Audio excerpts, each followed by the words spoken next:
નમસ્કાર દર્શક મિત્રો, હું છું વૈશાલી આચાર્ય, અભિનેત્રી, અને સિને સરિતાના માધ્યમથી આપ સૌ દર્શક મિત્રોની સમક્ષ ઉપસ્થિત થઈ છું. ગંગાપુરની ગંગા. દર્શક મિત્રો, ગુજરાતી ફિલ્મોની સફરમાં અનેક નિર્માતાઓ જંપ લાવી ચૂક્યા હતા.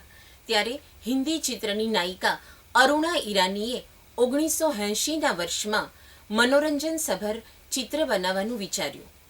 તેને પોતાના નામથી પ્રસ્તુત કરીને જય જગદંબાના બેનર નીચે ગંગાપુરની ગંગા નામનું ચિત્ર બનાવવાનું નક્કી કર્યું.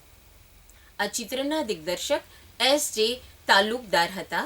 આ ચિત્રના ગીતો કાંતિ અશોક તથા સંગીત ગૌરાંગ વ્યાસનું હતું. આ ચિત્રના નિર્માતા તેમના નાના ભાઈ ઇન્દ્રકુમાર હતા.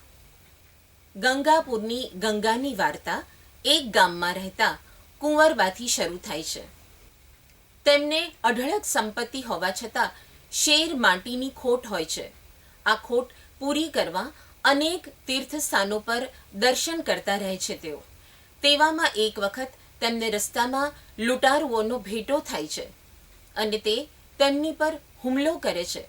તેમાંથી તેમને ગંગા બચાવે છે અને લૂંટારુને મારી ભગાડે છે. ગંગાને કુંવરબાની મનોદશાની વાત કરતા તે એક મંદિરમાં લઈ જાય છે અને ભગવાનના આશીર્વાદ અપાવે છે. જ્યારે પુત્રનો જન્મ થાય છે ત્યારે તે મંદિરમાં 10 લાખનો મુગટ ભગવાનને ચડાવે છે. લૂંટારાઓને ખબર પડતા લાગ જોઈને મુગટ ચોરી કરી જાય છે અને તનવાળ ગંગા ઉપર આવે છે. ગંગા પોતાને નિર્દોષ સાબિત કરવા માટે ત્યાંથી ભાગીને શહેરમાં આવી જાય છે. શહેરમાં તેનો પરિચય નાયક સાથે થાય છે. તે મદારીના ખેલ કરીને ગુજરાન ચલાવતો હોય છે. નાયક અને ગંગાને પ્રણય થઈ જાય છે.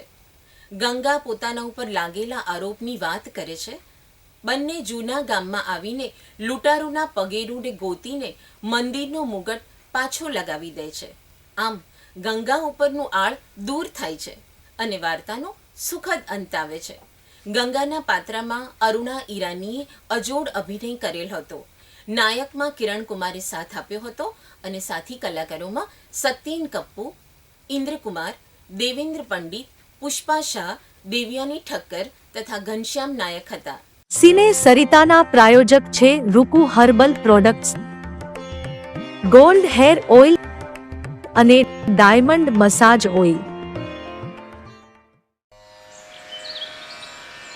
સવારની લહેજત, ગરમાગરમ ચા અને વ્રજકિશન ભૂમિ અખબાર.